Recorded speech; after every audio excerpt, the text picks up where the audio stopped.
Greetings Mavericks and new viewers.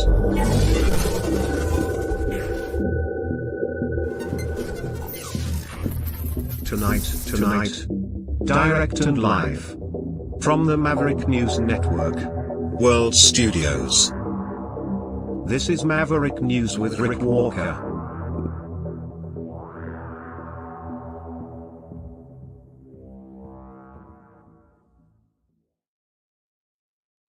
Good evening, everyone. Welcome back to the Maverick News channel, where we try to get closer to the truth, but the truth seems stranger than fiction these days. Again tonight. Have you seen the display of decadence at the opening ceremony for the Olympics? There's literally a guy that has been named the Blue Scrotum. Not a word of a lie. I'm not joking. We'll show you. What else do we have? We have an update on the wildfire situation out in Jasper, Alberta, where it has been confirmed now by officials 30% of the town has been destroyed in that wildfire. Kamala Harris endorsed now by the Obamas, both of them, Barack and Michelle. We have, maybe we're going to show you Robert F. Kennedy Jr. talking at a cryptocurrency conference today. We also have, I don't know what else you want to talk about tonight. Just when you thought that it was, well, let me put it to you this way. You know, this reminds me of Jaws, but in reverse. Everyone has already moved on from the pandemic, but now public health officials out in British Columbia, now they're moving on from the pandemic. They've officially, well, I'll tell you what they've officially declared, but they're a little behind the curve, I would say. So we have all that and a whole lot more coming up right here on the Maverick News channel. Don't go away. All kinds of stuff to dig into, including some weird cyberspace chick in a tinfoil outfit on a cyber white horse with wings at the Olympics. You know, someone very profoundly once said many years ago that if fascism ever comes to America, it'll come in the name of liberalism.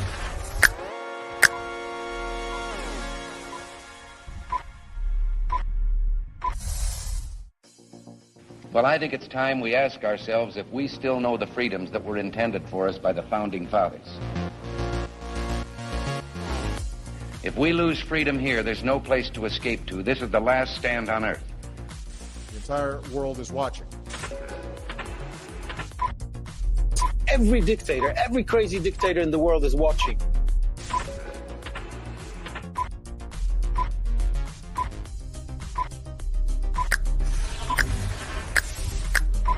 The world is watching. On TV, the entire world is watching. On social media. But the entire world is watching, and yes, they are seeing what we have apparently bravely been willing to say that others are thinking. Stand for freedom. Literally stand for freedom. Let's get this done. The entire world is watching. We're at war with the most dangerous enemy that has ever faced mankind in his long climb from the swamp to the stars. Maverick News. Maverick News. Maverick News. Let me have more control of my own destiny. The world is watching. He's a fighter.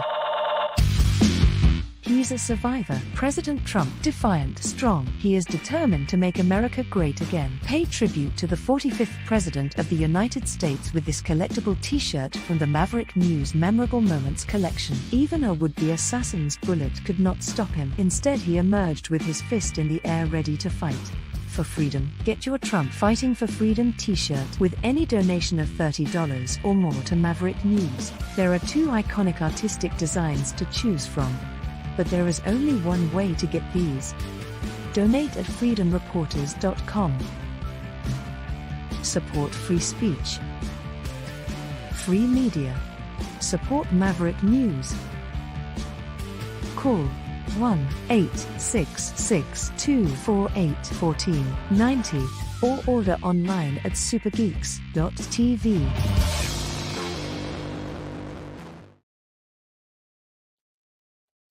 Okay, and we are probably going to go live to Donald Trump in about an hour.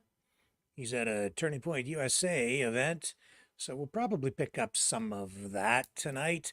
Well, I was going to lead with something else, but we might as well lead with this.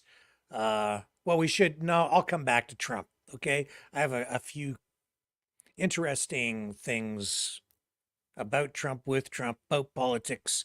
So we'll lump all that together over there. I will say though, because we just ran that little promo there for the Trump shirts, I was over today talking to my friend who produces shirts, the t-shirt dude. Anyway, he's working on those. They should be done soon. We really didn't meet the minimum order. At least we haven't yet. So, you know, if you want to help out the channel and you want to prevent the channel from suffering a loss on the shirts, donate $30 or more, and we'll ship you a Donald Trump Fighting for Freedom shirt, or just the fight shirt, one or the other. Just tell me when you donate which one you want and the size that you need, and we'll ship it out. They're being produced as we speak, so we should have them in hand and ready to ship out very soon, hopefully next week. I also am behind, honestly, on a few other shipments. Not that we've got like a whole ton of them, but there were a couple of hoodies and things like that that people wanted, and I have hoodies and things, but I didn't have their size, so I'm getting some of those made. And one person wanted a custom thing, so I'm going to get that made too, probably next week or so.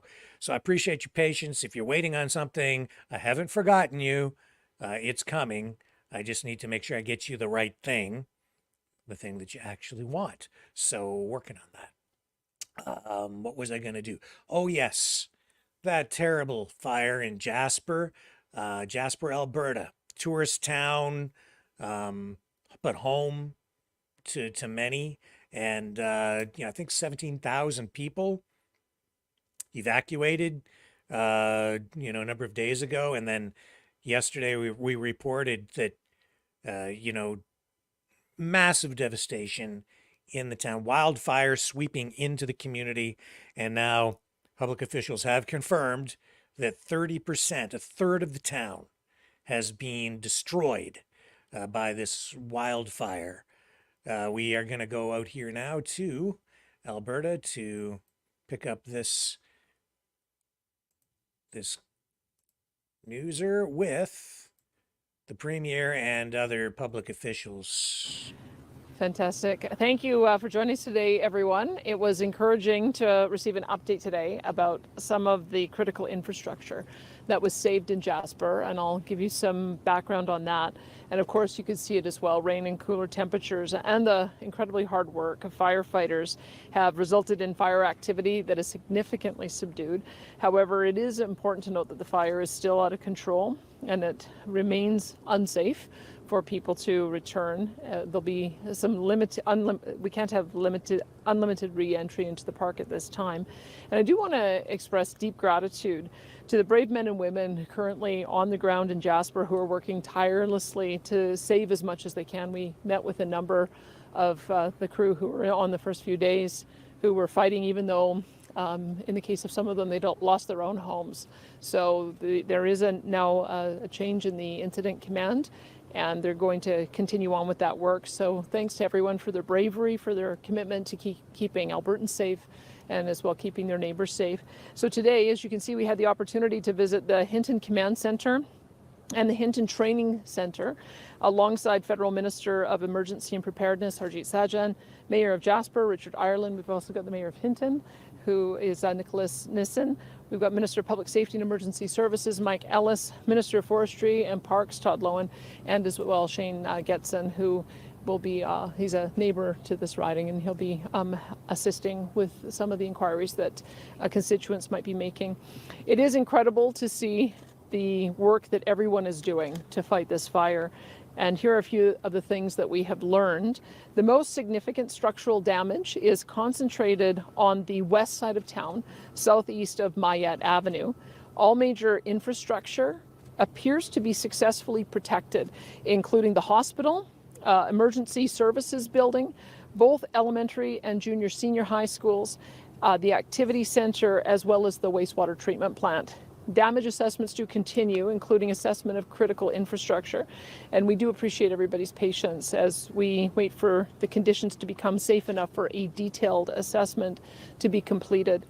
Power and gas do remain shut off at the town site, and in the coming days, ATCO is going to work to restore power and gas. They have to do this building by building to make sure that it is safe, and then house by house. So it is a methodical process that ensures the safety of people and property, and also results in a little bit of delay before people can return home until that work is complete. Connecting homes and businesses back to electricity and gas, though, is a priority, and work is going to be underway to reconnect them as quickly as possible. Although more time is needed to complete a detailed assessment of the damage, it is clear, sadly, that many homes and some businesses have been lost. Our preliminary observation shows that about 33% of Jasper town site endured total or partial structural loss. The upside of that is that it means close to 70% of the town has low to no damage.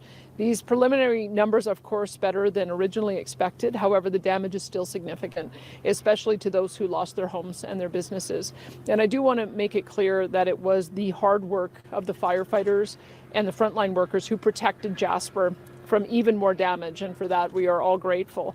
We know that Jasperites are out of their homes, and they will be for several weeks, and we understand the harsh reality residents from Jasper are feeling. So recognizing that, residents will be out of their home for more than 7 days. Our government would like to provide some relief sooner. We have an evacuation payment program that normally kicks in after 7 days, but we had a cabinet meeting and a Treasury Board meeting, so I'm pleased to announce that we are going to expedite our evacuation payment policy. So effective today, eligible evacuees from Jasper and from Jasper National Park can apply to receive a one-time payment to help get the support they need. That's of course $1,250 per adult and $500 per child. To apply, residents can go online to evacuationpayment.alberta.ca. I'll just mention that one more time. Evacuationpayment.alberta.ca, or they can go to an Alberta Supports office as well, if that's more convenient. There's also a lot of work still ahead of us, and there will be many emotions as we go through all of this, especially for the residents of Jasper. But together we'll get through this, and we will build back. And no matter what comes, we are not going to lose the enduring magic of Jasper. With that, I'd like to hand it over to Minister Harjit Sajjan. Thank you, Premier, ministers and mayors, for your wonderful the coordination and the work that we've been doing. That it's I just want to take this 25,000 opportunity from the briefing that Premier, myself, ministers, and the mayors received. Got a first-hand look at what actually took place, and I want to speak directly to the all the people who are involved with fighting this wildfire. I just want to say absolute thank you. What you had to go through was absolutely horrendous, and your courage saved so many lives. For evacuating people, the structures that you saved, and that's what you need to focus on. And I think all of Canadians owe a debt of gratitude to you for your courage during this extraordinary time. 150 kilometers per hour wind with a firewall that was 150 meters itself, moving so quickly, launching embers and branches on fire about a kilometer. Working that environment is intense. The decision that you made saved as critical infrastructure, and that's what we need to focus on. I also like to give an opportunity, just give an update on what is taking place also just across the country as well. We do have, as some of you already know, that the firefighters coming from Australia, New Zealand, South Africa, Mexico, and they're actually, most of them should be arriving this weekend. Across the country, we have about 1,160 active fires across Canada. 580 have the full response. 280 are currently out of control. 101 are being held. 199 are also out of control. And it's already been mentioned within Alberta, 175 wildfires, 2.3 million hectares that have been burned, 17,000 evacuees. And the RFA, as you know, that we already had military on the ground with the commanding officer who is currently here doing the reconnaissance. The vanguard of about 100 personnel are already on their way to Edmonton, and then the Alberta Emergency Response folks will figure out where they're going to be needed, and more are also going to be been put on standby for a greater response. In addition, Griffin helicopters are already put on standby. One is also immediately ready to go. Hercules transport aircraft is currently in Edmonton, ready to provide support as well. Plus, we have Type 3 firefighters that the Canadian Armed Forces will provide. Plus, Coast Guard has also offered up 2 helicopters and 24 incident command staff. The Salvation Army, through the Humanitarian Workforce Program, is also very active in providing meals to the RCMP in Jasper. And also, just Minister Beach will have more to say on the services. But one thing I can tell you when it comes to issues of benefits, EI, lost documents, all that will be taken care of, making sure that extended hours. I don't want Canadians to feel concerned if they have lost documents. You will be able to get your the appropriate benefits. But he will have more to say about this shortly. And again, once again, I just want to say thank you very much to all the firefighters and all the support personnel, the Mayor of Hinton for their wonderful support. And I just want to now have the Mayor of Jasper speak. I had the opportunity to ride with him all the way here, to hear from him. I mean, he's born in Jasper. He knows exactly what that means, not just to all of Canadians as tourists. He's lived it and he knows what the residents feel like. So, Mr. Mayor, over to you.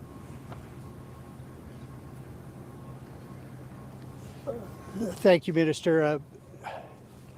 I am so grateful to have had the opportunity to join the Premier, Minister Sejan, Minister Ellis, and Mayor Neeson today for a tour of the command center, which now has been moved from Jasper to Hinton. We're grateful for Hinton for allowing us the space to do that. Conditions were such that even the command center couldn't remain in Jasper anymore.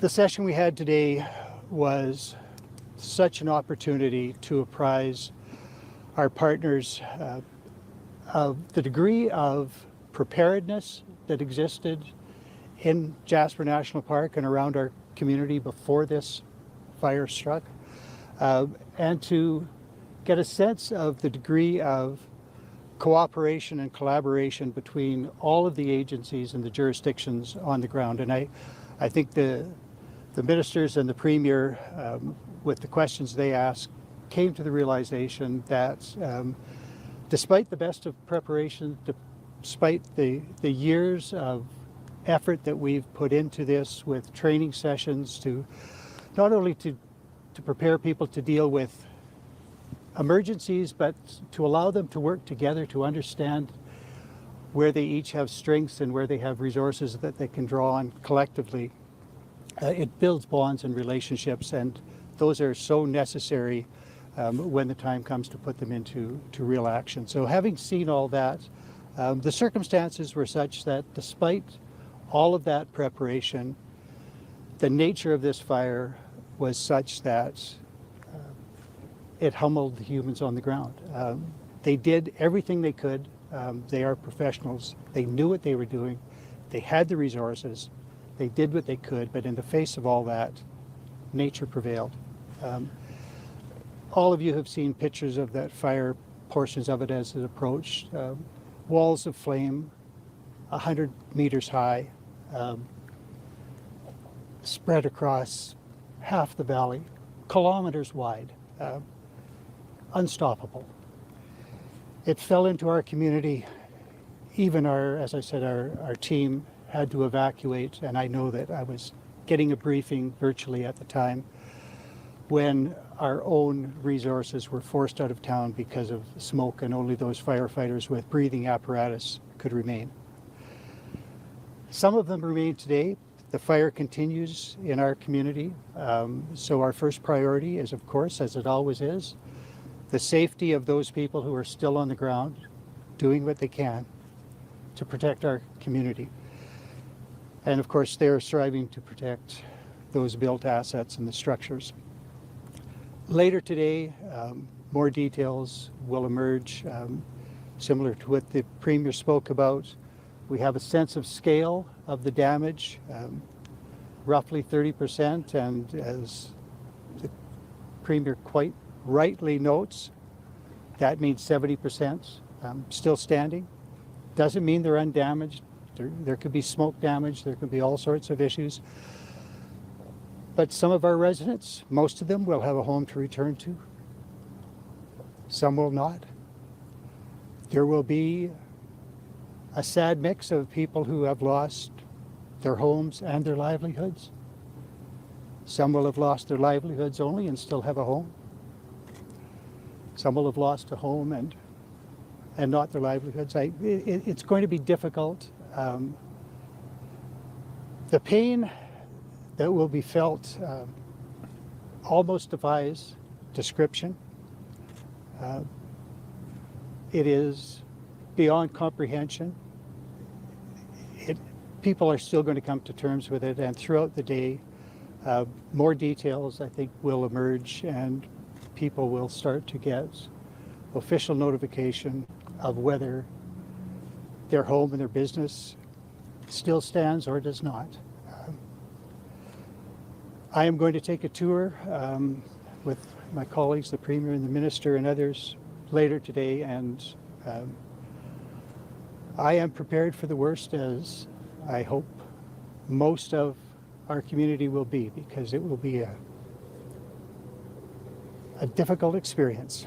And yet, I had an opportunity today, driving up, as Minister Sajjan noted, we had long discussions, and we are now talking about re-entry and rebuilding. These are positive things. I don't want to build any false expectations, but re-entry possibilities are emerging. As the Premier noted, all of our critical infrastructure has been saved. It will have to be examined and assessed, but it still stands. I know that TELUS has been allowed entry, and communication towers, all but one cell tower, I understand, have been repaired if they were damaged. ATCO has been allowed re-entry. They are working on re-establishing electric power, first to our critical infrastructure, and then they will look at other matters. I understand that they have dealt with infrastructure along the railway, and the railway will be operational again. These are good signs. They're excellent signs, and they give a measure of hope to our residents, who can now understand that there will be homes to come to. And as I said yesterday, if there are homes for some, there is community for all. We will all get back. Some, of course, will have lost more than others, and my heart and the hearts of all Canadians go out to them. And we so welcome and appreciate the expressions of sympathy that have come in from across the country and literally from around the world. It is a comfort to those of us on the ground in Jasper, or who make Jasper our home, to know that others share our sense of loss. And I thank all of you for including that in your messaging. So as we progress, we will continue to get information. I know that residents are particularly anxious for details, and those details are emerging. There has been a damage assessment, but it's high numbers, as the Premier indicated. And although I have intentionally avoided any speculation. I will conjecture a little bit today that experts will be able to take that broad macro information and start to winnow it down to more detailed information, which will come out to the community and give them the information that they need. It will be a little more difficult with the outlying accommodations surrounding the town just because of the nature of the terrain and the fact that a wildfire continues to ravage Jasper National Park. It surrounds our community in a sense, and until that is dealt with and people can return safely, our re-entry plans are on hold in any event. But it is a better day, and I don't want to say a brighter day because I want it to get dark and thunder and lightning, rain like crazy. Well, no lightning, just rain. But there is starting to emerge the glimmer of hope that we knew would be there. And I'm so glad I've had this opportunity to share all of this with my colleagues from the province and the federal government, whose assistance as we move forward is going to be absolutely necessary. And you've heard from each of them the steps that their jurisdictions are taking with respect to allowing our residents to start getting the supports they need. Documentation won't be an issue. The 7-day waiting rule has been waived. Our people will need the assistance that is offered to get through the next weeks and months probably, and the rebuild could take years. But it feels a bit like a turning point, and devastating as the news will be, I am relieved that we are at a point where we can start giving detailed information very shortly to our residents. That is exactly what they need, as difficult as it will be. Thank you. I will join the Minister and the Premier for questions that you may have. Thank you for being here. Yeah, I believe Minister and Premier. Yeah, just one more thing. We're just consulting our phones. We've been working on trying to coordinate on an announcement around matching the Red Cross donations. So Red Cross launched an appeal on July the 25th, and similar to the last fire season, we have announced that we will be matching that amount over the next 30 days. So we hope that people will go online to Red Cross and donate. And I think the Minister also has something to say. Yes, and the federal government will also be matching alongside the Alberta government as well. Okay. And detail will be provided more down the road. Yeah. Thanks, Minister. We're going to questions now. We're going to try and go left to right. We only have time for a few questions because we've got to get off to Jasper, so we'll start here with Global. That 33%, do we know how many homes, how many structures that actually represents to help people at home sort of get a better sense? I think the Mayor has a better idea of that configuration of the town. Did you want to maybe give some thoughts? I mean, dozens, hundreds, I think people at home are sort of... There are about 1,177 structures in town. So we know that about 33% of them have either sustained partial or total damage. And I think that is a residential community in that west and south of Mayette, but we do also know, we've heard and seen resort damage, and we do also know that there's an industrial area that we're going to go and have a look at to assess the damage there too. Did you want to say any more about that? Yeah, sure. If you guys wouldn't fill up my inbox with requests for interviews, I'd have a reasonable opportunity to find the information, and I'm scrolling through it. But the Premier's right, just over 1,100 structures in Jasper. 300 plus have been confirmed as lost. I'm thinking from memory, 370 roughly. And of those predominantly residential neighborhoods, there will be some businesses that have been lost for sure, but the significant damage appears to be in the west end of town. And if you're familiar at all with the map of the town, west and south of Mayette Avenue, which is a broad street up the middle of town, heavily residential, of course. Probably everybody has seen the picture of the Moline Lodge ablaze. That's a hotel at the very west end of town. So We know that that is gone, probably the neighboring hotel. But further, the center of town where the core business district is, there will be some loss, but it will hit hardest on our residents. I can get you those numbers later, but I can't find them right now. And given the nature of what's happened with the firefight, the weather, is there any sort of timeline on a gradual reentry for the community? Are we talking a week? Or are we talking? No, you know, as you have heard throughout the week from the fire personnel from Parks Canada, I can use the same words. It's a dynamic, evolving situation. The fire is still on the landscape. Right now, it helps suppress fire behavior, high humidity, lower temperatures, which is, of course, of great benefit, but higher, drier temperatures are expected again by Monday, and so it's a huge fire. There is no predictability at this point, and until the fire can be deemed to be under control, I don't think we can realistically talk about reentry plans. That is not to say that we won't continue to develop them. We will prepare as we can for reentry, but the fire circumstances, as much as anything, will dictate that, and it is still too early in the day to be able to determine what that fire behavior is going to be over the coming days. Well, Sean, then we'll go to CTV next. Mr. Mayor, I spoke to some of your residents yesterday who said for months they've been seeing dead trees all around Jasper, and they call this inevitable. So I wonder what you think about whether Parks Canada, the province, the feds, did everybody do everything they could to prevent this from happening? Short answer is yes.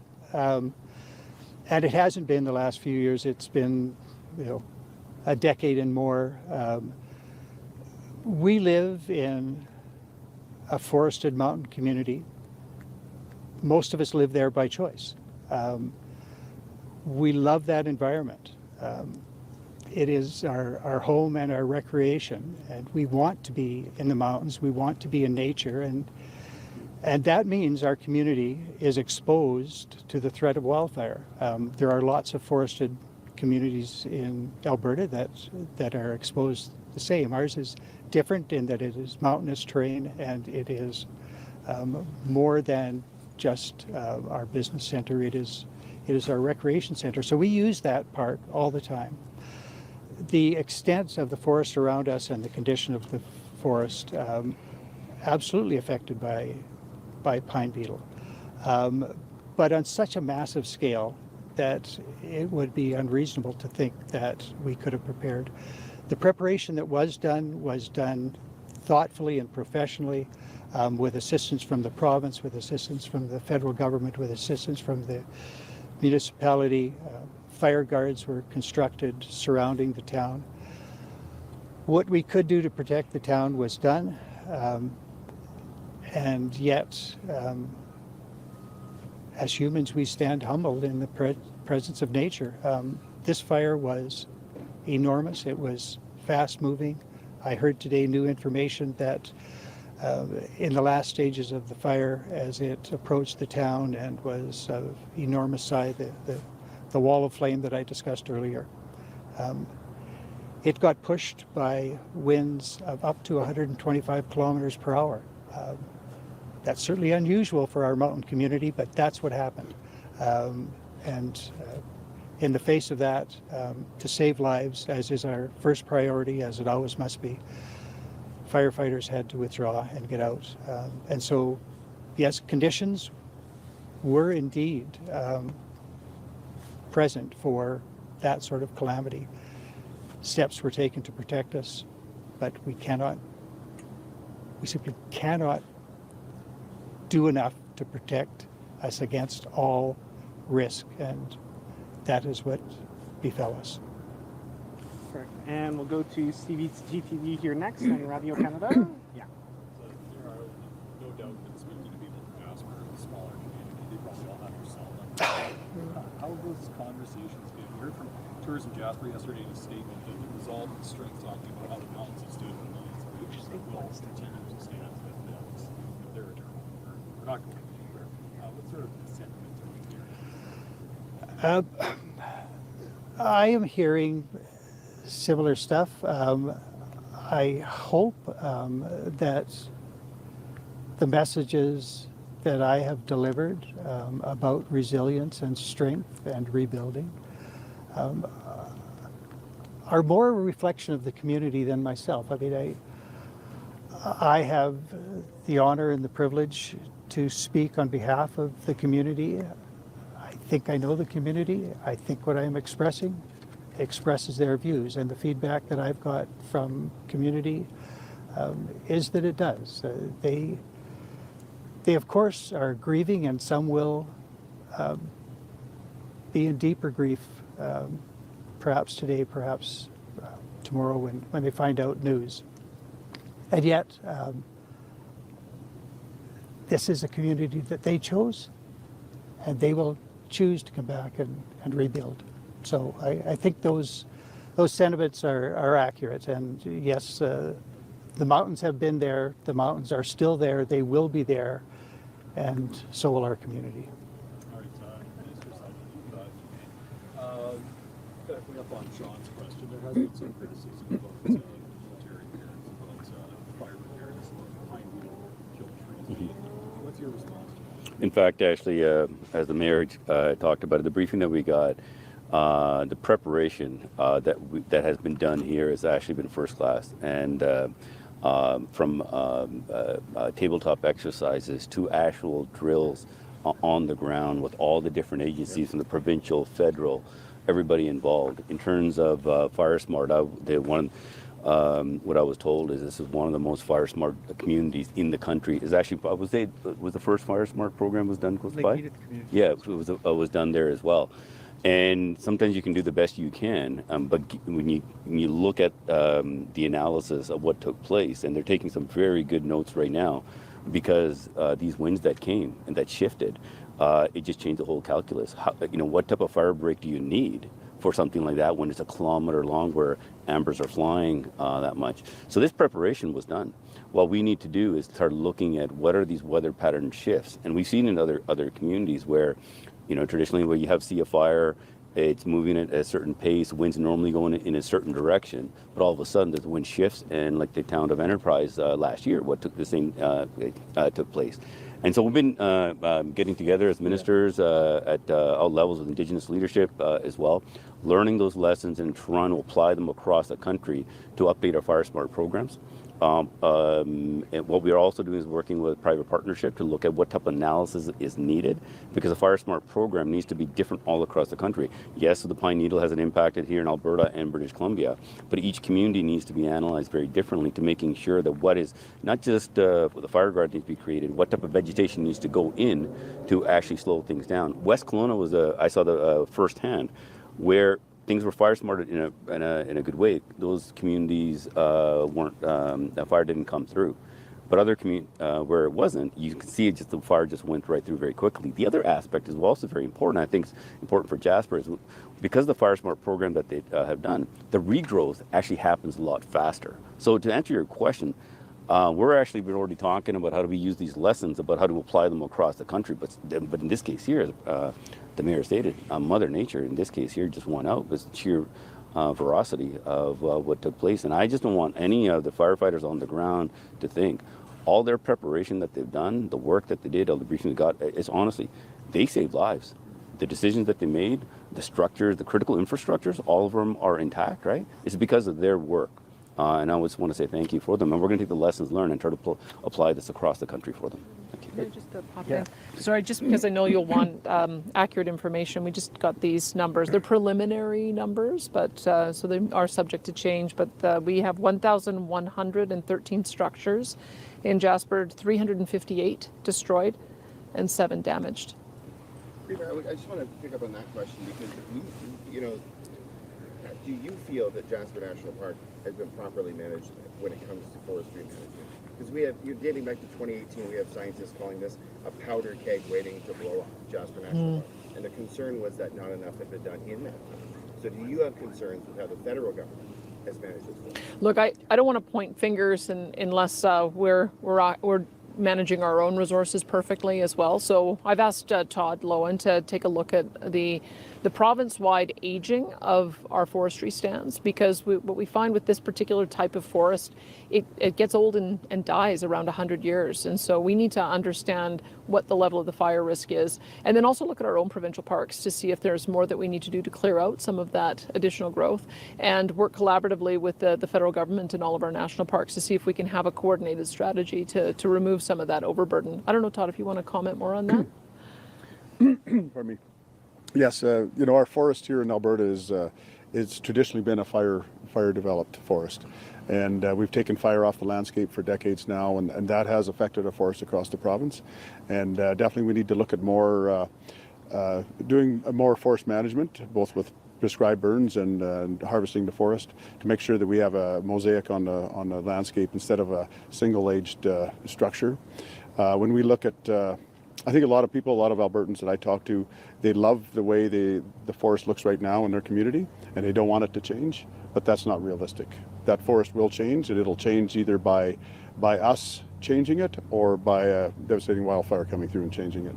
And so I think it's a wider conversation we need to have as we're going forward to make sure that we reduce some of this risk on the landscape and reduce the risk of catastrophic wildfire. Great, thanks guys. We have time for one last question. We're going to go to Radio Canada here to make sure everyone has a chance.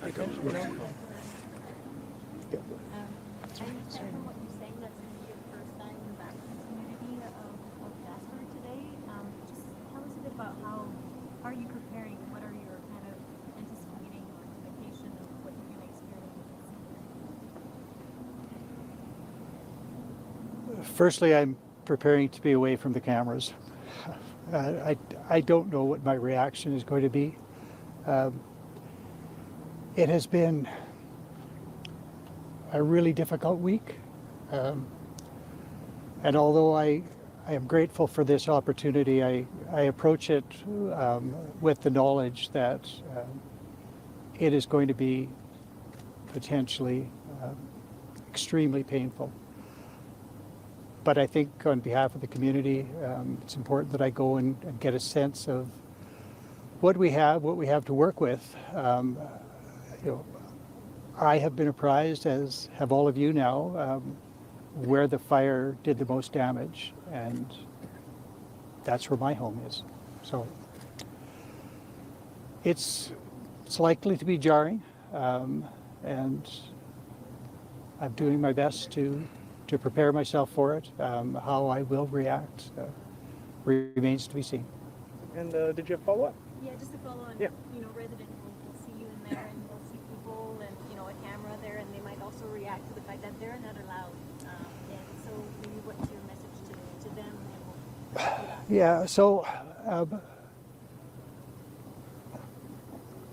I need to be able to express thoughts and feelings on behalf of the community. And in order to do that, I think it's important that I confront that reality. It's not an easy thing to do, but it won't be easy for any of our residents. And I happen to be in this role, and yes, I appreciate that others will want to get back, and they are going to be delayed. I have an opportunity. I'm exercising it not on my own behalf, but on behalf of the community, because it better enables me to speak on their behalf when I see the reality on the ground. So, thank you. Can we ask you quickly about small business supports? Sure. Let me just tell you a few things, because we've obviously as a province been through this several times before. So as I understand it, they're working on calling the home and business owners so that they know what to expect before they see it on TV. I think that's the respectful thing to do. It's part of the reason why we're wanting to make sure that people are contacted first. The second thing that we have done in the past as a government is enabled for buses to go through and tour the town site prior to re-entry, so people have an idea of what to expect. And so that has already been proposed. I don't know the timing on that, but that's one thing that we would be contemplating doing.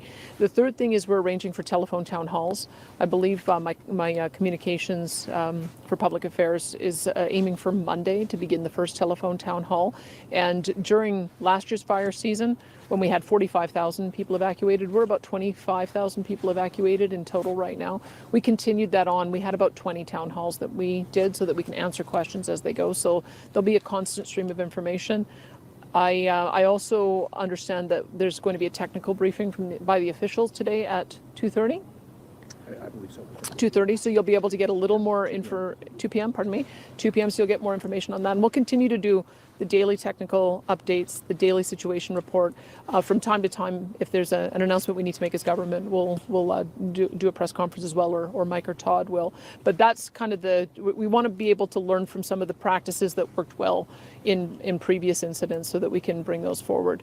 If you recall, I think Brian Jean was reminding us today that Fort McMurray fire, believed that they were in after about 28 days. Just want people to understand that this is not a fast process because you end up with embers.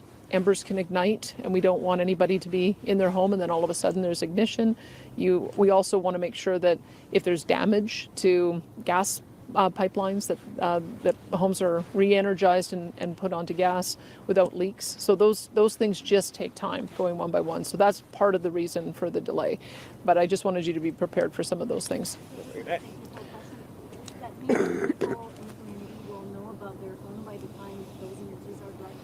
That's what I don't know what no, they're in the process of dialing one by one. Yeah, if you were asked why can't people go into the community as well, that's part of it, is that we just want to make sure that everybody is contacted and so that they know the status of their property. And we're going to have to hit the road here, folks. Thank you very much for your time.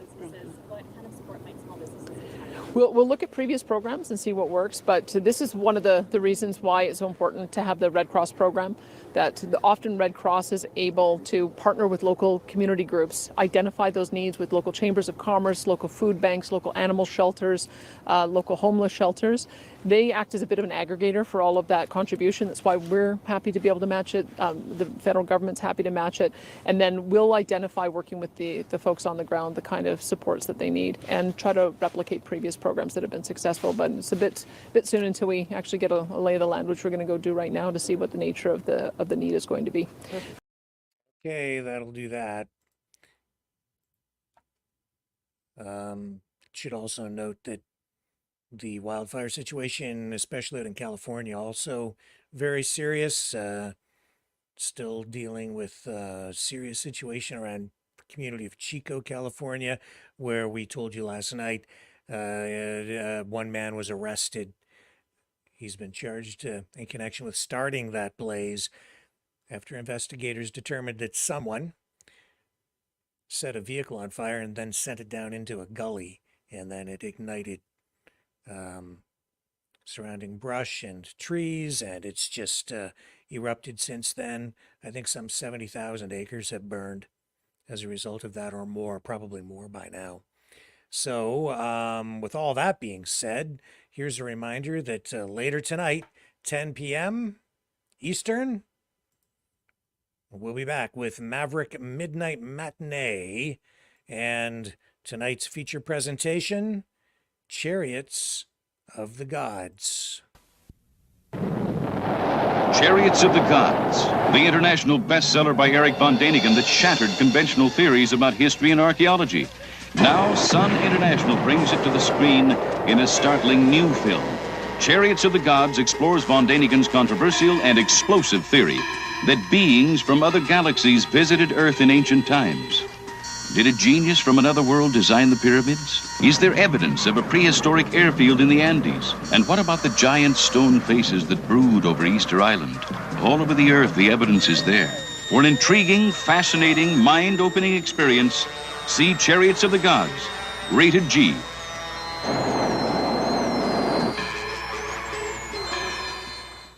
He's a fighter.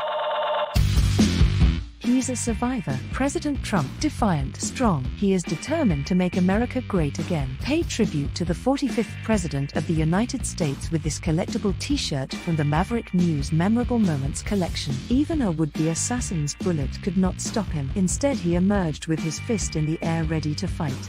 For freedom. Get your Trump Fighting for Freedom t-shirt with any donation of $30 or more to Maverick News. There are 2 iconic artistic designs to choose from. But there is only one way to get these. Donate at freedomreporters.com. Support free speech. Free media. Support Maverick News. Call 1-866-248-1490 or order online at supergeeks.tv.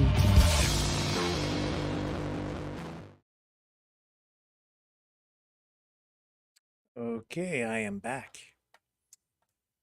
What shall we dig into next? Oh, how about the Olympics? Things are getting weirder by the day.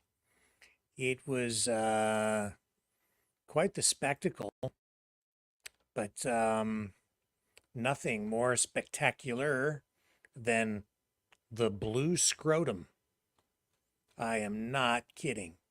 Here he is, ladies and gentlemen. Children, cover your eyes.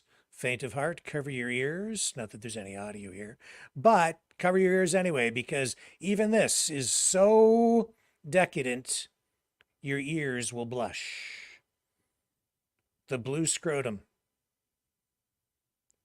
Once again, truth is stranger than fiction.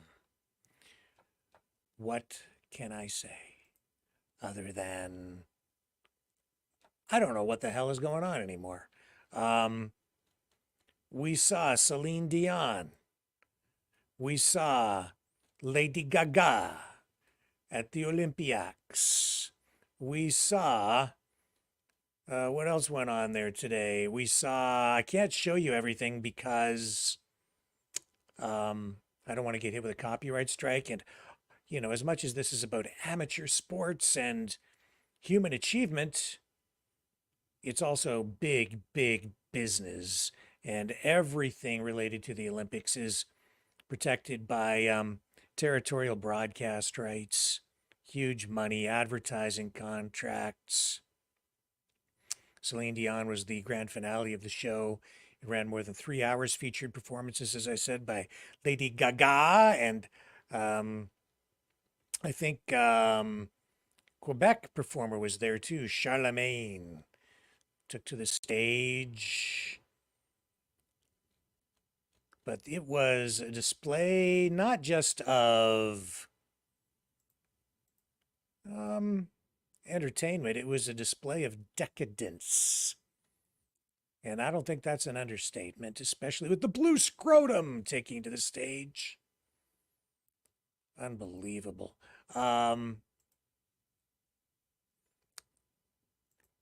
The blue scrotum.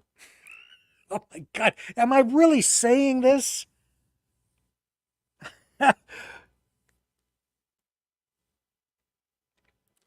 Am I really? Did I really? Is this real? Okay, I guess it is. Let's see. Do you want to see the blue scrotum revealed? Oh my, did I just say that? Oh my God. Oh, this is the Olympics we're talking about. Oh man, what is wrong? What is wrong with our society? Here it is. Here's the blue scrotum. Is it going to play for us? No, it's not going to play. Hang on. Let me hang on. Okay, here it is. Okay, we're in full swing here, but there's always got to be a party pooper, and I think our next artist, Philippe Catherine, must have the last metro to catch. He's playing the part of the Greek god Dionysus. What can I say? This is just...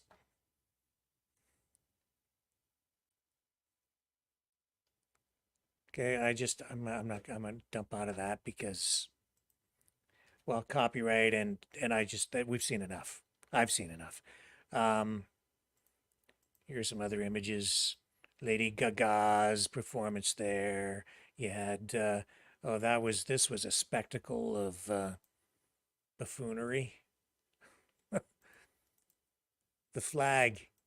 Boss, the flag, it's upside down. Boss. For those of you who don't know what I'm doing, that's a Fantasy Island thing from the 1970s. Yeah, they literally did screw up when they raised the flag, the Olympic flag, and put it up upside down. And then there was this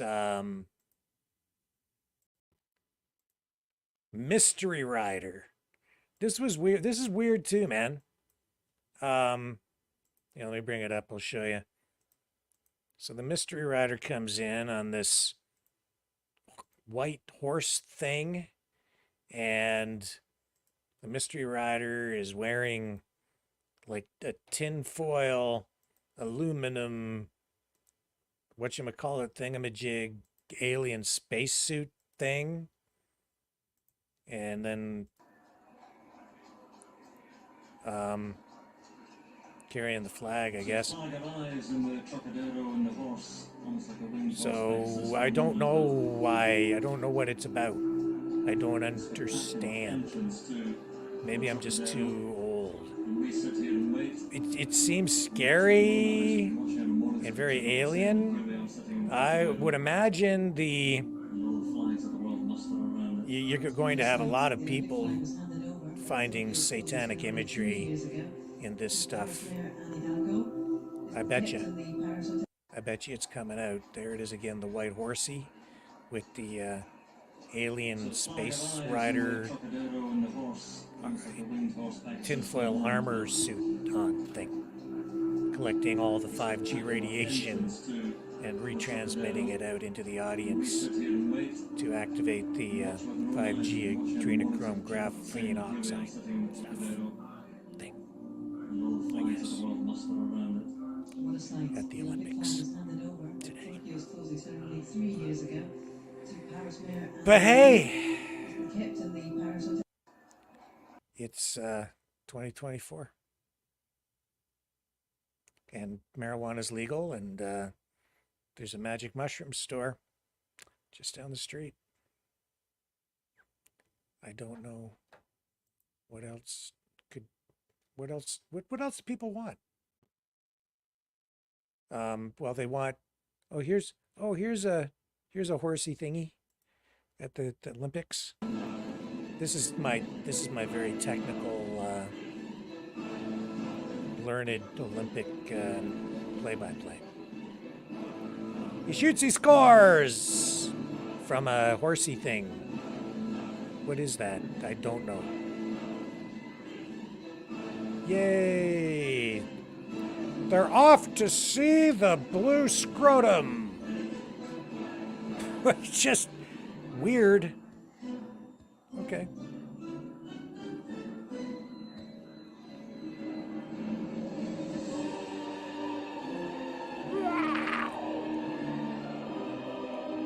Yeah, you're scaring me. Am I editorializing? You betcha. Uh-huh. And there's the Phantom Cyber Tinfoil Alcan Aluminum sponsored Olympic white horsey person thingy whose identity shall never be revealed. Okay. So that's real. That's not fake. Here's a better shot of the cyber horsey thingy.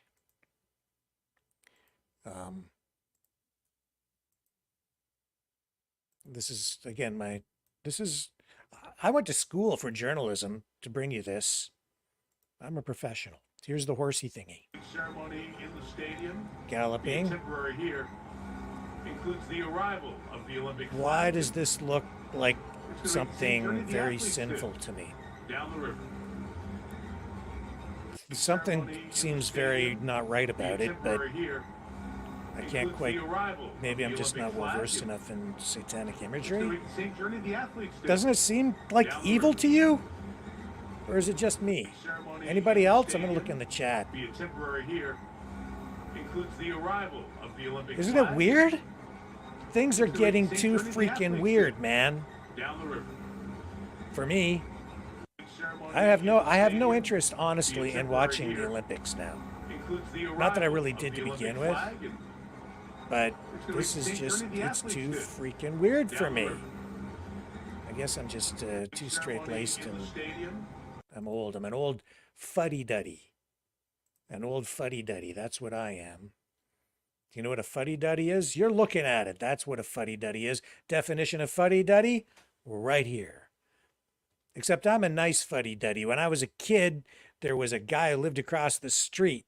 And when we were out on our yard, and if I was playing catch or frisbee or something with my brothers or friends, and if the ball or frisbee happened to go on his lawn, we were afraid to go on his lawn because he would come out and yell at us. And if he got the frisbee or ball first, he wouldn't give it back. He would confiscate it. And we called him Old Fuddy-Duddy. But I'm not that kind of fuddy-duddy. I'm the kind of fuddy-duddy that is fearful of this. What is this? The Cyber Alcan Aluminum evil spirit person is bringing an offering of sacrificial something to the Olympic Committee to raise up into I don't know what. And again, this is my expert play-by-play. See, the major networks should hire me to do play-by-play of the Olympics. And here's more stuff. Here's an Eiffel Tower thingy. There you go. Looks okay. Mesdames et messieurs. And then they're going to take that flag and hang it upside down. Now, do you think... Now, if you hang a flag upside down, that's supposed to be a symbol of distress, right? Well, okay. It's supposed to be a symbol of distress. Oh, and there's the Eiffel Tower symbol that they created. Okay, let's see what they do with the flag thingy. And there it is, and they're hanging it upside down. Oops. Accidentally on purpose, hung it upside down. It's probably some other weird symbolism associated with it that I don't understand. Something just doesn't seem right to me. The whole thing. Oh, but it gets weirder.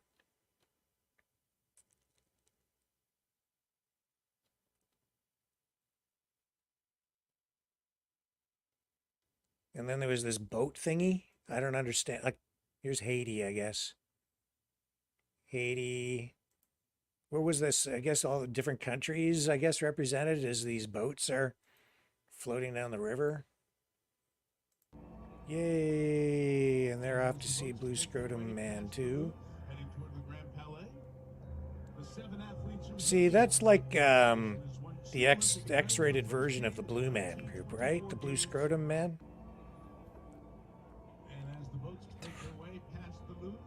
Yay! Okay. I don't mean to make light of it. It's just that what am I supposed to do with this?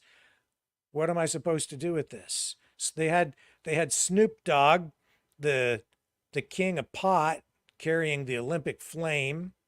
That sends a positive message to our youth. Smoke up, toke up, and show up at the Olympics, I guess.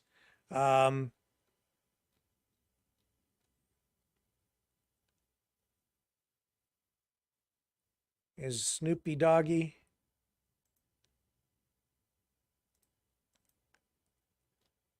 He's talking here. I don't want to plumb that because we'll probably get a copyright strike, but there's Snoopy Dogg talking about flag football coming to the Olympics in 2028. And I don't know what else to tell you, man, except I do have one more thing to show you. I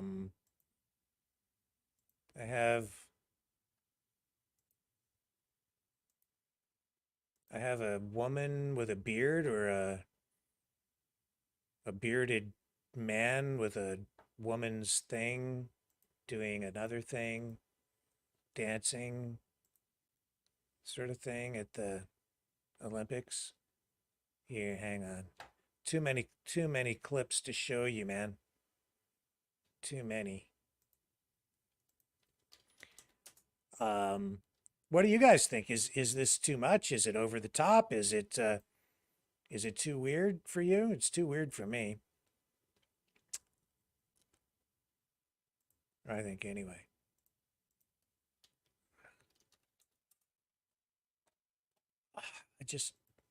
I don't even know how to talk about. Oh, here's Blue Scrotum Man again. See, it's just starting to make the rounds now. It's really just starting to go super viral. Blue Scrotum Man. Here we go. Yeah, here you go. Hello. And let's see the big reveal, shall we? Не все. Вот там водяной французской версии. Шоу уродов продолжается. I don't know what he's saying. I don't know the French.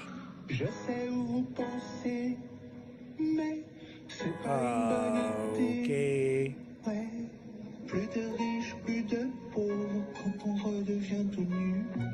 Welcome to the Olympics. Enough.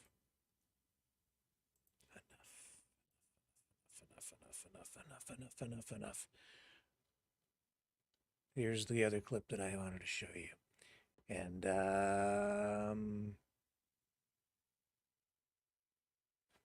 what would you say? Is this woke? Is it progressive? Is it satanic? Or is it just very pro-positive LGBTQS+? You be the judge. What is that? Drag queen performance at the Olympics. Yep.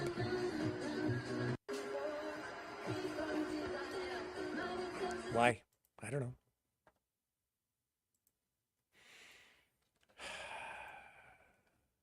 I don't know.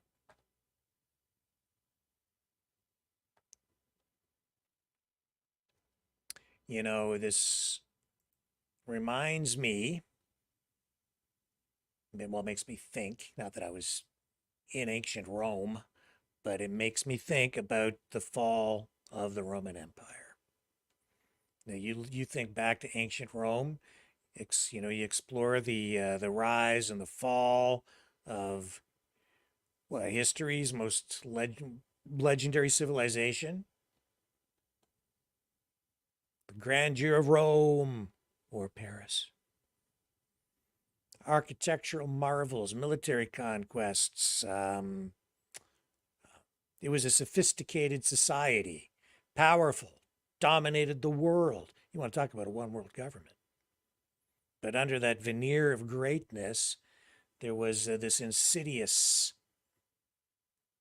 narrative story that was unfolding, a narrative of excess, indulgence, the ultimate price of moral and societal corruption is ultimately the tale that was told, or has been told, should be told, from the story of the Roman Empire. In the final centuries of the Roman Empire, the moral fabric of society began to fray. The virtues that had once upheld Roman greatness, discipline, duty, civic responsibility, were overshadowed by a growing culture of hedonism and indulgence. Public spectacles and gladiatorial games were not just entertainment back then. They became a reflection of a society increasingly obsessed with pleasure and spectacle. One of the most striking aspects of that decadence was the rampant sexual promiscuity. The Roman elite, in particular, were notorious for their extravagant lifestyles, often engaging in sexual escapades that would shock even the most liberal of modern sensibilities.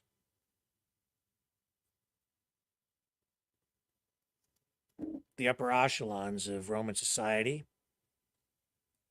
indulged in lavish feasts and sexual excesses. Think of Caligula. You know, I think back to Bob Guccione, the publisher of Penthouse magazine, who produced, back in the 1980s,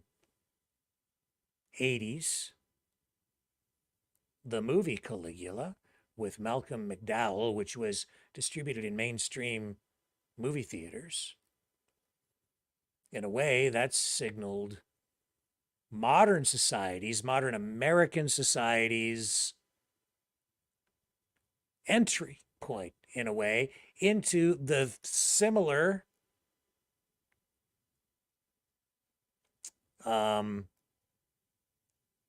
immersion into moral excess of our time. And from there, what have we seen since then? We've seen now in just the last, well, since the emergence of, say, Justin Trudeau in Canada, the legalization of marijuana, the promotion and acceptance socially of other drugs, including LSD and magic mushrooms, which are not technically legal, but there is a store selling LSD, psilocybin, and magic mushrooms just down the street from me. Shut down a couple of weeks ago in our downtown. Now just moved over, opened another shop on another street. And you look at what goes on in these concerts today, the Olympics, the culture of excess in ancient Rome had profound implications. The pursuit of pleasure and the neglect of civic duties led to a breakdown in societal norms and a weakening of the very foundations of the empire. Public life became increasingly corrupt, with officials more interested in their personal gain than the welfare of the state. The historian Ammianus Marcellinus chronicled that decline, lamenting the loss of traditional Roman virtues and the rise of a decadent, self-indulgent society.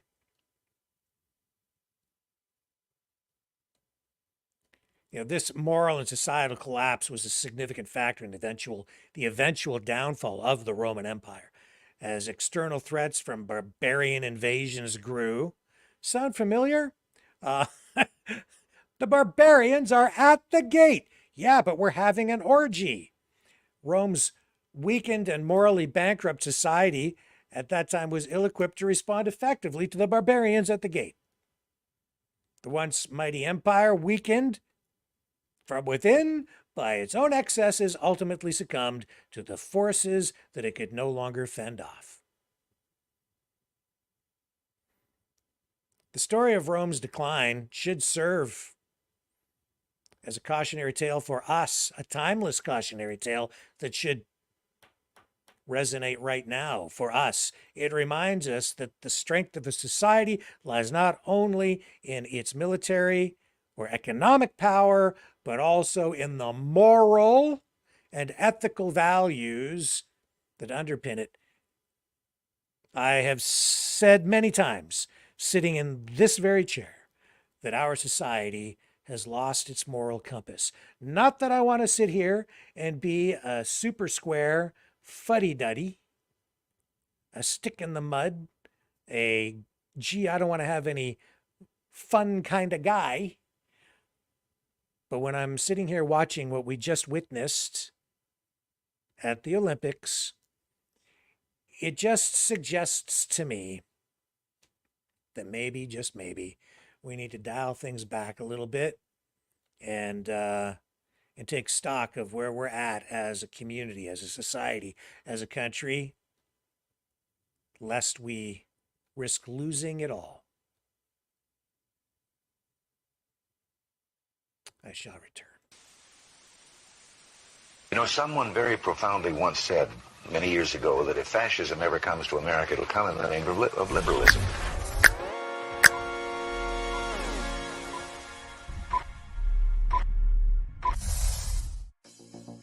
Well, I think it's time we ask ourselves if we still know the freedoms that were intended for us by the Founding Fathers.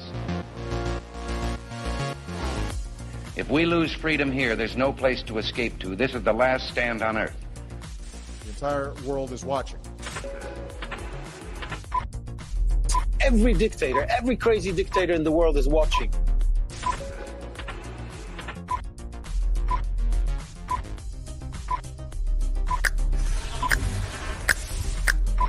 The world is watching. On TV, the entire world is watching. On social media. But the entire world is watching, and yes, they are seeing what we have apparently bravely been willing to say that others are thinking. Stand for freedom. Literally stand for freedom. Let's get this done. The entire world is watching. We're at war with the most dangerous enemy that has ever faced mankind in his long climb from the swamp to the stars. Maverick News. Maverick News. Maverick News. Let me have more control of my own destiny. The world is watching.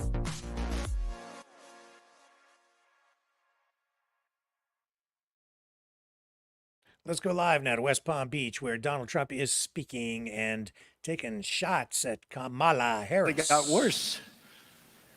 It's true. My original thoughts, you always go back to him. And she went back to him, and she will go back. If she ever got in, she will go back to all of those horrible original thoughts that she had. She'll appoint hardcore Marxists to the Supreme Court to shred our Constitution and all of our religious liberty. She will do that absolutely. She will try as hard as she can to add as many justices as possible to the U.S. Supreme Court. We don't want that to happen, do we? We like our 9 justices the way they are. We don't want to have 17. I've heard numbers 21. 21 sounds like a great number. What about 23? They want to have an odd number. That's the only thing we agree on. In other words, she wants to pack the court, which is their #1 agenda. And we can't let that happen. We're not going to let that happen. We're not going to have anybody added. We're going to do it the way we've done it for many, many years. That's really a stopper. It's a stopper. The Supreme Court. And by the way, you can take a look. There have been many things that have happened over the last few years where there's been great uniformity on things that aren't necessarily conservative, but they did the right thing. That's what's supposed to be happening, and that's what's happened. They've done the right thing, but they can't pack the court. The hordes of illegal aliens storming across our borders will exceed 40 or 50 million by the time they're finished. That's what they want. They want millions. You know, the number, I believe the real number already, or very close, is 20 million people have come across our border. Think of it. Over a very short period of time, with 4 more years of Harris, who was worse than Joe Biden in a true sense and far more liberal, America will be decimated by migrant crime, demolished by fascism, ravaged by rampant inflation, and impoverished by the complete obliteration of American energy. They don't want any fossil fuel no matter what. In other words, good luck. I hope you enjoy walking to work. You know what makes electricity, right? Fossil fuel. They don't understand that. You know, it comes from someplace, right? It comes from fossil fuel. I'm here tonight because we must never let that happen. Our task is to defeat socialism, to defeat Marxism, communism, to defeat the cartels and the criminals and the human traffickers trafficking women. And that means defeating Kamala Harris in a landslide.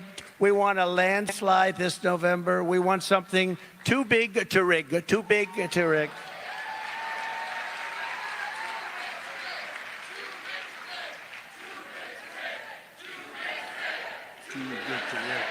Too big to rig. Too big to rig. We cannot let this, I have to say once great country, but will soon be a great country again. But right now, we don't feel like this is a great country. We're a laughing stock all over the world, but we can't let our country fail.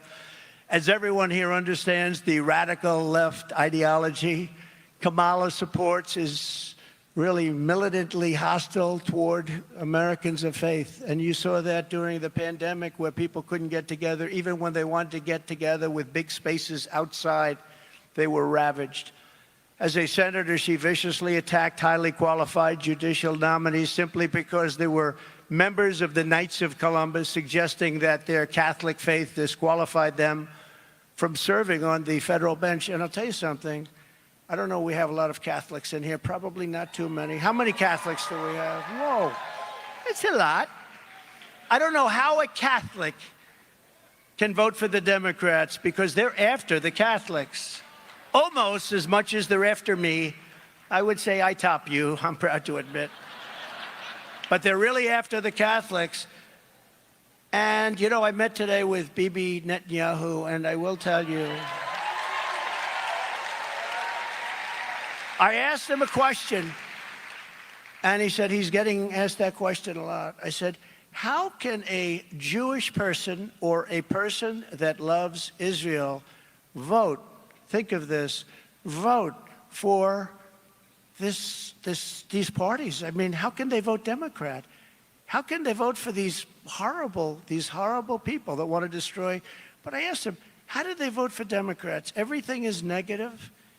Everything, they want to stay in the way. They don't want to have victory. They want to stop you from having victory. They want to put you in jail. They want to persecute you. How does a Jewish person vote for a Democrat? And traditionally, they have. No, traditionally, they have. And we came to the conclusion it's mostly habit. Because they have for 50 years. I mean, they have. That's what they've done. But how does a Jewish person vote for a Democrat? How does a Catholic person vote for a Democrat? With what they're doing to Catholics, I just don't get it. Somebody doesn't like Catholics in that administration, and I don't even know who it is. I don't think it's Biden, because I don't think he has any idea what the hell he's doing. I don't think he has any ideas on any subject. Kamala Harris supports California's outrageous new law trampling on parental rights and allowing minors to change their gender without parental notification or consent. Can you imagine? She's in favor of that, by the way. Or she was. She's probably losing. You know, they're losing as much as they can. But remember, a politician always goes back to where they started.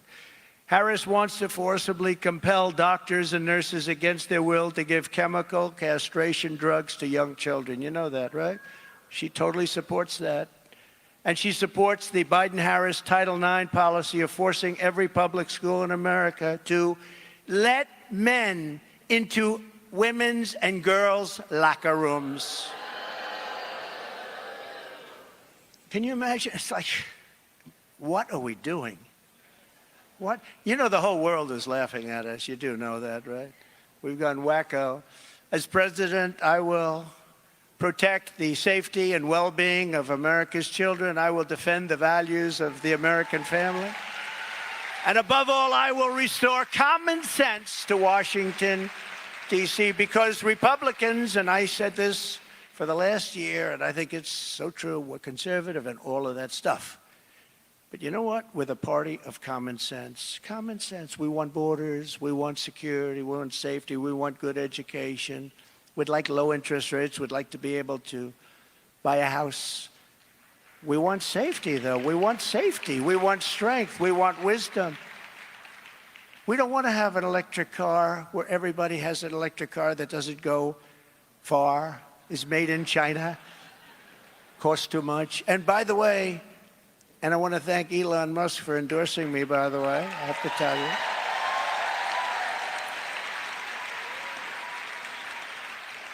And I said, you know, Elon, remember, I love electric cars. I think your car is great. I love it.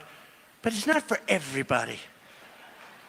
And, you know, he never said to me, look, I'm going to endorse you, but, you know, you have to show. Because I think the electric car and I think the Tesla, I think it's incredible what they've done.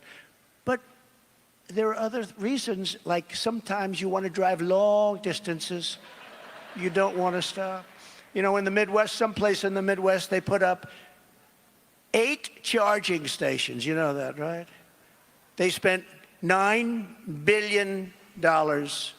Now, you know what a charging station is? It's like a gas pump. It's the equivalent of a gas pump for electricity, right? It's a little thing. They spend $9 billion. That would mean that if they did it throughout the country, all the locations designated, it would cost $5 trillion, so our country would have to file for bankruptcy. They would have to file bankruptcy protection to build charge. The whole thing is crazy. They want everything to be all electric. But Elon's great. He endorsed me. He said, look, you know, you got to say what you say. And I love the car. I think it's great. And some people love them and some people want them. But I think if you're going to go long distances, it's a little bit, you're challenged. You're challenged. In my first term, I defended, and like nobody, Christians against hate and bigotry. Nobody did what I did, and Marxist aggression. No president has ever done what I've done for Christians before. I restored religious liberty for doctors, nurses, teachers, and faith groups like the beautiful Little Sisters of the Poor. We defended them very strongly. I stopped the IRS from using the Johnson Amendment. That's after Lyndon Johnson, who had a problem with a certain pastor in Houston. Didn't like him, so he passed an amendment. It was a disaster. To interfere with pastors' freedom of speech. He wouldn't let pastors even discuss anything having to do with politics. And if they did do that, they'd take away their tax-exempt status. So pastors were afraid because they need the tax-exempt status in order to do what they have to do. And we want to listen to our pastors. We don't want them to be silenced because these pastors are incredible people. That's right. I listen to you. Sometimes I don't listen well enough, though, I will say. You know, Franklin Graham, you probably heard me say this. I said it a couple of times. But he's a great guy and always been a supporter of mine. He was never a supporter of people politically. Probably he can't be. But he was always a supporter, and openly. But he wrote me a letter a few weeks ago. He said, President Trump, I love listening to your stories. You're a great storyteller. That was very nice. He said, but please, if it's possible, it'll be even better. Don't use foul language. He told me, please, do away with foul language. If you don't use foul language, it will be even better. And I thought about it, and I tried it for a couple of nights, actually. Actually, it didn't work out so well. It was, you know, when I get to the punchline, I'm ready to use that one word, just one, Franklin, one word. And then I use a politically correct word, and the whole thing just falls flat. But I try. I'm trying, Franklin, I'm telling you. No, he's a good man. He's a good man. I issued guidance making clear that the right to freedom of worship does not end at the door of a public school. We know that. I was the first and only president to convene a meeting at the United Nations to end religious persecution worldwide. That's the first president to do it. They didn't want to get into it. All of these very religious presidents that you've had, you know, religious in quotes, they said, no, we'll pass on that. But I went and I did it, and I was proud to do it.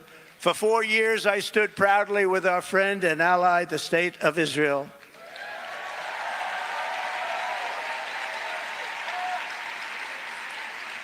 And for them and us, I withdrew from the Iran nuclear deal. We left Iran weak, broke, and unable to fund terror. And we would have had a deal if the election weren't rigged and stolen. We would have had a deal within the first week after the election.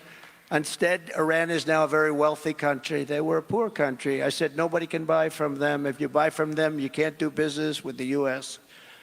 And China didn't buy, and nobody bought, and they didn't have the money to give to Hamas and Hezbollah. They had no money. They were broke. A Democrat congressman was on a show called Deface the Nation. Do you know? Ladies and gentlemen, it's Deface the Nation. You know, they spend millions of dollars with people to try and build up their name, and then Trump comes up, makes a speech. Look at all the television. Trump comes up, makes a speech, and you go deface the nation. So much for that PR campaign. But it's true. It is a defacing of the nation in many cases. The others are no different. ABC, NBC, CBS, they're all bad. But, you know, we have to bring back an honest press. If we don't bring back honesty in our press, this whole thing is not going to work. But I kept my promise, recognized Israel's eternal capital, and opened the American embassy in Jerusalem. It was a big deal. And got it built for $2 billion under budget. Took an old building and reconverted it for peanuts using Jerusalem stone. A friend of mine said, oh, I love Jerusalem stone. He's in New York. Big, rich guy. Every time I walk into his office, do you know what this is? I know it's Jerusalem stone. You tell me every time, oh, comes from Jerusalem. So now I'm building. I not only wanted to get it going, but I want to build it because I know I can get it built fast. And they had a building already. They were going to spend hundreds of millions of dollars to buy a site in Jerusalem. I said, wait a minute, don't we have something? We checked. Yeah, we always do, because we were there a long time ago. We were there sort of first, always by the post office like I did in Washington. If you get a post office, it's always the first building that they put in years ago. It's always the best location. So I said, do we have anything? Yeah. And I said, hey, listen to the people. We're going to spend $2 billion on building an embassy. I said, how much do you think we can do it for? We think we can do it for $350,000. So this, really, we're going to take an old building and reconvert it. I said, 300. It's the only time I ever said this. I said, you know, honestly, it's too low. It sounds too cheap. I've never done that before. Usually I say, okay, let's make it 300, right? Let's make it 250. But I said, I think it's too cheap. It sounds terrible. Do it for under 500,000. Yes, sir. I said, any chance we can use Jerusalem stone? A friend of mine says it's very expensive. He goes, absolutely, sir. It's all over the place. We're in Jerusalem. So we built the whole thing out of Jerusalem stone. Can you believe it? And got it done for nothing. And it's beautiful. It's a beautiful embassy. And that was the capital of Israel. Every president for decades and decades promised that they were going to do that. Capital of Israel, Jerusalem. But I even got the building built. And we got it built. We had a beautiful opening. I went. It was a beautiful opening. And I had a young lady named Ivanka there. We had our great first lady there. We had a lot of my children, a lot of my friends. It was a beautiful opening. Remember, it was always going to be a disaster if you do that. And every president was going to do it. They got to the office. They go into the White House. All of a sudden, they get hit by every side. They never did it. They never could get it off. I understand it. There was tremendous pressure not to do it. But I got it done. I got the building built, and it was a great thing. We opened it, and there were no problems, you know. People said there were going to be big problems. There would be bloodshed all over the Middle East. It never happened. It never happened. And we had it recognized, Jerusalem, as the capital of Israel. It was a great thing. It was a great day, actually. I also recognized... Okay, we'll just pull out of that. And never even said I was going to do it. I mean, the fact is, I've done more for Israel by far than any other president, not even close. And with the historic Abraham Accords, as you know, we created peace in the Middle East. Unfortunately, they didn't add any countries to it, but we will. By contrast, Kamala Harris stabbed Israel in the back in its great hour of need. 2 days ago, she refused to attend the speech in Congress of the Prime Minister of Israel. She said, oh, I can't make it. There was just a small group of people, but they couldn't make it because that's her original thought. That's where she comes from. She doesn't like Jewish people. She doesn't like Israel. That's the way it is, and that's the way it's always going to be. She's not going to change. Together with Joe Biden, she gave billions and billions of dollars to Iran and Hamas to fund their campaigns of terror. She gave them billions of dollars. They were broke. Remember, when I left, they were broke. There were stories that Hamas is out of business, Hezbollah is out of business. They were broke. October 7th would have never happened if I were president. The attack on Ukraine by Russia would have never happened. I spoke to President Putin often about it. It was the apple of his eye. He would have never done it. Wouldn't have done it. I said, you'll never do it. He would have never done it. It was only after I left that armies started aligning the border with Ukraine, armies. And I said, oh, he's just negotiating. He'll never do it. But he did it. He did it because we had a weak president. He did it also because our move out of Afghanistan was so incompetently done. And I think when he saw the way we did that, he said, wow, this is a paper tiger that we're dealing with. But they weren't a paper tiger with me. We defeated ISIS in 4 weeks instead of 5 years. It was supposed to take 5 years, 4 weeks. Within days of the heinous October 7th attack on Israel, Kamala Harris praised the anti-Israel protesters. You saw that, right? She praised them. She betrayed America's ally and sided with the radical fringe of her party, only for political gain, maybe for personal gain, I don't know. And this week, many of those Kamala Harris supporters burned American flags in the heart of our nation's capital and desecrated our monuments. Did you see? They sprayed very powerful spray paint into limestone, magnificent, the lions, the bells, you saw it. And you know, when that gets into limestone, you never really get it out. You'll see it in 100 years from now. They desecrated. And by the way, January 6th, well, what's happening to these people that have done serious damage? Have they been arrested? Are they in jail now, like the January 6 hostages? And when are they letting them out? You know, we had a great Supreme Court ruling 4 weeks ago that really should let most of them out. When are they coming out? They're still there. When are they coming out? Unlike liberal Kamala, I will support Israel's right to win its war on terror. You have to support that. Got to win, got to finish it off. And instead of pandering to the jihad sympathizers and America-hating radicals, we will deport them. We will deport them very quickly. We have no choice. And they understand that. They understand that. I have many friends in the Middle East, many great friends in the Middle East. They understand it. In my next term, I will once again appoint rock-solid conservative judges. Okay.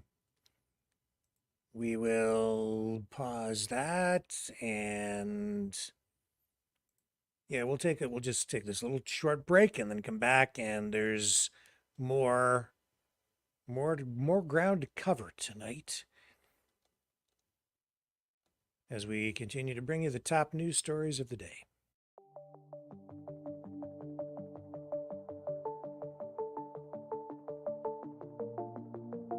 Greetings, brave Mavericks. Our quest for truth continues. We go beyond fake news. Together we expose propaganda. Together we pull others out of rabbit holes. We are maverick thinkers. We are all unique individuals, defenders of individual rights and freedoms, credible, trusted, grounded in reality. Maverick News, Maverick News. Defending free speech, Donate at freedomreporters.com. Do it now. Tomorrow, maybe too late. Maverick News. The world is watching.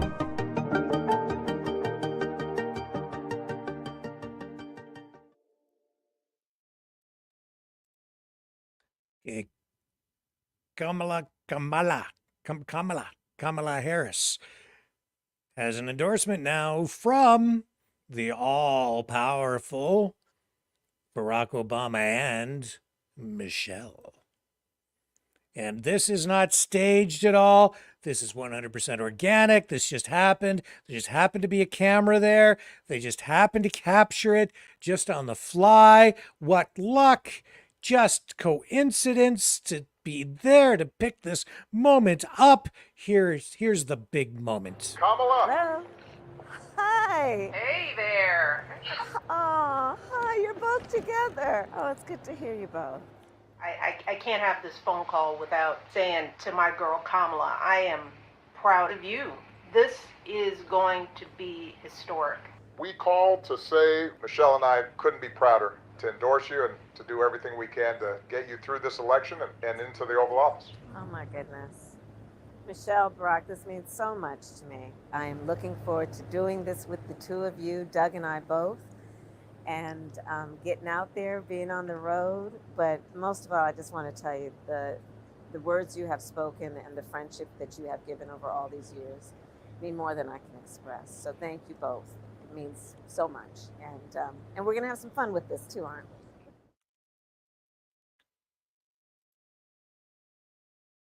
we? Just totally natural. And it's a good thing they were there to capture that just on the fly, because then they had that footage, which could never have been duplicated, because it's a once and that you get one shot, one chance to capture that, and then they were able to use it in that promotional video. It wasn't staged at all. Totally natural. Yeah, that's the way it happened. I was gonna show you some footage and go to this thing where RFK Jr. was at a cryptocurrency conference, but the audio's all messed up. I don't know what they're doing over there, man. Like, it's just some sort of production disaster going on. So the audio is way too low. You won't be able to hear it, and it's all muffled and muddy. So can't do that one. I should tell you though that Donald Trump is going back to the scene of the crime, not his crime, the crime of attempted assassination. He's going back to Butler, Pennsylvania. Here's his post on Truth Social. Here it is. Look at this. He's going to go back and says, I will be going back to Butler, Pennsylvania for a big and beautiful rally honoring the soul of our beloved firefighting hero, Corey, and those brave patriots injured 2 weeks ago. What a day it will be. Fight, fight, fight. Stay tuned for details. So that will be a huge, huge rally, I expect. You'll get more than just MAGA people out. You will get, I think, the larger community out to witness that because of the impact that the attempted assassination had on Butler, Pennsylvania, and the people who live there. So that's significant tonight, I would say.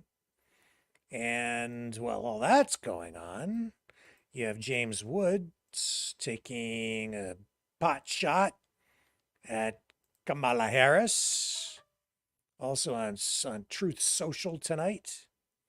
Here he is saying she can pretend she wasn't the border czar. She was. Pretend she didn't support bailing out rioters. She did. But she can't erase a video supporting defund the police. Americans in every major city live in fear of rampant crime because of leftist nutjobs like Kamala Harris. And here's the video of which he speaks. Trying to look, part of this movement, and it's Oops. Let us bring it up. trying to look, part of this movement, and it's not just a moment, it's a movement, standing on the shoulders of the movements before. Part of this has to be about changing the system, rehauling the system, upending the system. And so that piece of it, you're right. Under this Attorney General, I have no hope for it being implemented. But God willing, he will be out of that office shortly. And then we need to have a requirement that that office do the right thing going forward.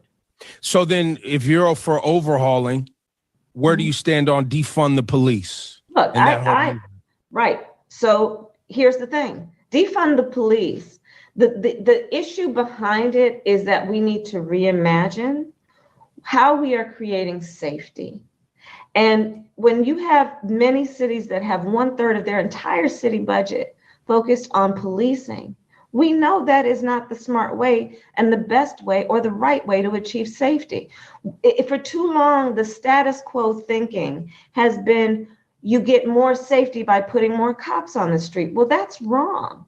Because, by the way, if you want to look at upper middle class suburban neighborhoods, they don't have that patrol car. They don't have those police walking those streets. But what they do have, they have well-funded schools. What they do have is home ownership, high home ownership rates. What they do have are thriving small businesses. What they do have is access to public health and mental health services.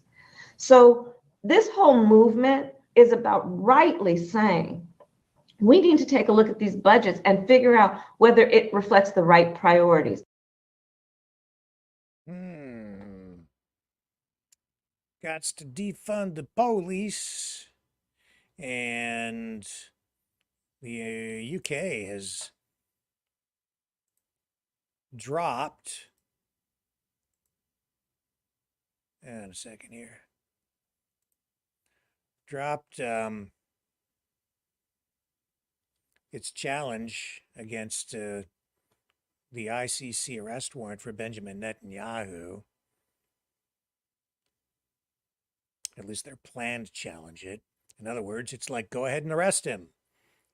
In May, the chief prosecutor for the ICC said there were reasonable grounds to believe that Netanyahu bore criminal responsibility for war crimes and crimes against humanity.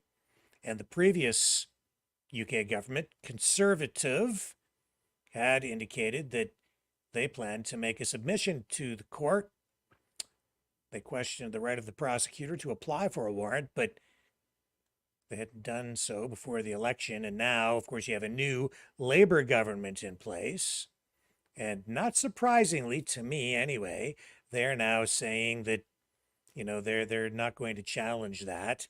And that, you know, on their end means that the door is now open. Go ahead and arrest Benjamin Netanyahu. That is because Labour, I would say, is very far left, leftist fascist. Liberal fascism is what you're looking at right there. And they don't care for Israel at all. And they would be more aligned with the other side, I would say. And that is the case over here in North America as well, where you see these leftists out in the street protesting. And that is because you're seeing really the same actors as we've been saying over and over again, BLM, Antifa, those types of people also out protesting in the streets, going to these pro-Palestinian encampments, wearing keffiyehs, but it's not really Palestinians, it's the people from the left. But they are. This is the thing. It's not just about Gaza. It's about the politics. And it's part of a global intifada, or if you wish, a global communo-fascistic revolution. A revolution, a communo-fascistic revolution. And the further left you go, or the further right you go, the more you see convergence.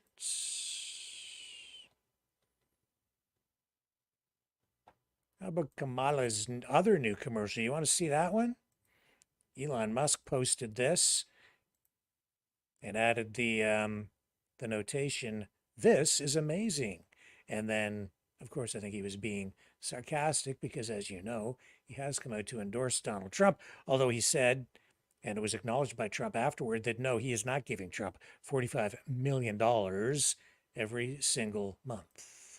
Here is the news. I, Kamala Harris, am your Democrat candidate for president because Joe Biden finally exposed his senility at the debate. Thanks, Joe. I was selected because I am the ultimate diversity hire. I'm both a woman and a person of color. So if you criticize anything I say, you're both sexist and racist. I may not know the first thing about running the country, but remember, that's a good thing if you're a deep state puppet. I had 4 years under the tutelage of the ultimate deep state puppet, a wonderful mentor, Joe Biden. Joe taught me rule number 1, carefully hide your total incompetence. I take insignificant things and I discuss them as if they're significant. And I believe that exploring the significance of the insignificant is in itself significant. Talking about the significance of the passage of time. right? The significance of the passage of time. So when you think about it, there is great significance to the passage of time, and there is such great significance to the passage of time. Another trick is trying to sound black. I pretend to celebrate Kwanzaa, and in my speeches, I always do my best Barack Obama impression. So hear me when I say, I know Donald Trump's type. And okay, look, maybe my work addressing the root causes of the border crisis were catastrophic, but my knowledge of international politics is truly shocking. The United States shares a very important relationship, which is an alliance with the Republic of North Korea. It is an alliance that is strong and enduring. And just remember, when voting this November, it is important to see what can be unburdened by what has been. And by what has been, I mean Joe Biden. You think the country went to over the past 4 years? You ain't seen nothing yet. That's pretty funny. I like it. Hilarious, actually. Oh, man, that is funny.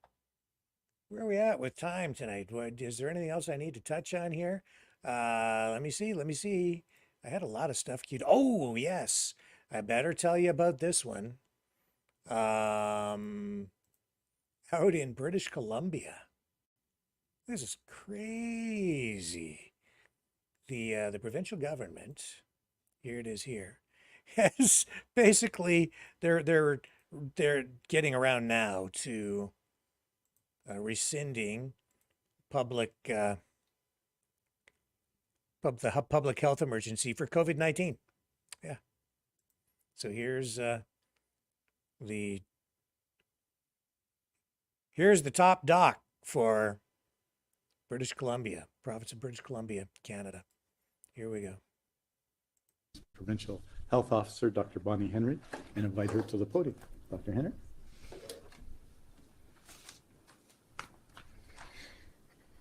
Good morning, and thank you, Minister. Thank you, everyone. I also want to address my thoughts and prayers to the people who are dealing with the wildfires that are affecting communities across British Columbia. And our hearts are also with our friends from Jasper. And we know it's a special place for so many people across Canada, and we're thinking about them today. But as the Minister had indicated, today is indeed a very special day. We have been through so much over the last 4 years, on top of these summers of wildfires and smoke and flooding and drought and all of the other challenges that we face together. But the COVID-19 pandemic has affected us all and changed so much in the world. As I know many of you are aware, as part of the role of Provincial Health Officer outlined in the Public Health Act, I have the responsibility to protect the health of the public, and that includes declaring a provincial public health emergency on 17th of March 2020 when COVID, or SARS-CoV-2, started making its way on the global stage. There are certain criteria under the Public Health Act that an event is unexpected, could have serious impact on public health, that there's significant risk to spread of an infectious or hazardous agent, and there's risk to travel, trade, and to health in the population. We have reached the point in this journey that we've been on where I am confident that we can now lift the requirements of a public health emergency. So effective immediately today, July 26th, we will be ending the public health emergency for COVID-19 and be rescinding the few related orders that are still in place. And that includes rescinding the PHO order requiring COVID vaccination to work in our healthcare system. As you know, this is an important part of my responsibility to review the need for orders regularly to see if the conditions are continue to be met and remain. And after a careful review of the data, our epidemiologic indicators, the state of our healthcare system, the situation in BC, I am confident there's no longer a need for this public health emergency and the powers that come under that to remain in place. So just to be clear, I look at a whole variety of things from testing, infection rates, outbreaks, people in hospital, the numbers of people in ICU, deaths, immunization rates. We look at the vulnerability in certain populations, particularly people who are more likely to have severe disease from COVID-19. And we look at the evolution of the virus, and that's one thing that we've been really following closely, that whole genome sequencing, the changes in the virus over time, and what is happening in other places. And as we know, there's been some uncertainty over the last number of years, and particularly during respiratory virus season. We saw last year and again this year, there was a bit of a spring increase. And so I've been watching that carefully, watching what's happening. We know in the United States, there's been a particular resurgence of COVID, including President Biden, as many people know, and in many places in Canada. And over the last few months, we've also seen an increase in things like the wastewater monitoring that we're doing, increase in hospitalizations. But in the past couple of weeks, that has started to come down. For the last week, we've had less than 200 people in hospital with a positive COVID test. I think yesterday it was 164. And the number of people requiring ICU care has been relatively steady over the last few months. And yesterday it was 11 people that we know.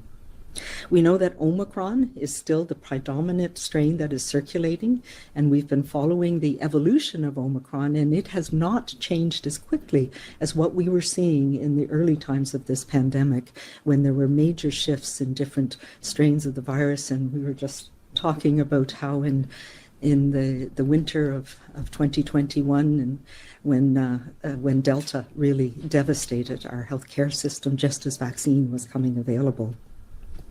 So the whole genome sequencing that we've been doing and following through the BC CDC has shown us that it is a relatively stable variant of Omicron, the JN1 particularly, and it's of related strains that are circulating now. There was some concern when that strain first emerged that there were enough mutations that it might be able to evade the protection from vaccination. But in the last week, there have been a number of studies that have shown that we are still getting good, strong protection against severe illness from the vaccines that we had in place here, the XBB vaccines that were in place in the fall of this year. And so that is all of the types of information that I take into consideration. We had this, as I mentioned, concern about a spring rise, but it has leveled off, and this vaccine effectiveness and vaccine protection, particularly from hybrid immunity, is very important in how we mitigate the effects. And in BC, we've seen that be very effective. Okay. All right. We're done. We're done. So it's all over. I'd kind of moved on already, but I don't know about you. You guys, I wasn't really worried about it anymore, but I took a different approach than her from the very beginning. And yeah, I'm still here, like a lot of other people. Anyway, she's just doing her job, right? Truth, stranger than fiction. And just a reminder, Chariots of the Gods, 10 p.m. in less than an hour. We'll be back right here. Let's run this one more time, shall we? Chariots of the Gods, the international bestseller by Eric von Däniken that shattered conventional theories about history and archaeology. Now Sun International brings it to the screen in a startling new film. Chariots of the Gods explores von Däniken's controversial and explosive theory that beings from other galaxies visited Earth in ancient times. Did a genius from another world design the pyramids? Is there evidence of a prehistoric airfield in the Andes? And what about the giant stone faces that brood over Easter Island? All over the Earth, the evidence is there.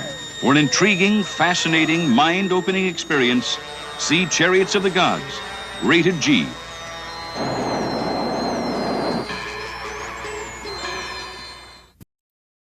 Tonight at 10 p.m. Eastern, right here on Maverick, on the Maverick Midnight Matinee. I will be back right at that time, 10 p.m. Eastern Standard Time. Thank you guys for hanging out here. for tonight's regularly scheduled Maverick News broadcast. It's been a slice, and the fun will continue in less than 1 hour with Chariots of the Gods on the flip side.